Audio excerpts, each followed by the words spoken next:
Di arah Ugledar, artileri DPR OBTF Kaskat dengan dukungan UAV berhasil menonaktifkan traktor multiguna milik Angkatan Bersenjata Ukraina.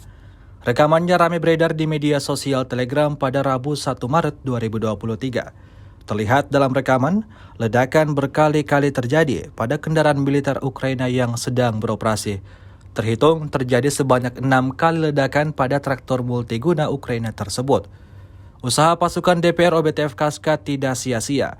Misi mereka dalam menghancurkan targetnya itu berhasil dilakukan, seperti yang terlihat dalam rekaman. Akibatnya, insiden ini lagi-lagi menambah daftar panjang kerugian yang dialami militer Ukraina.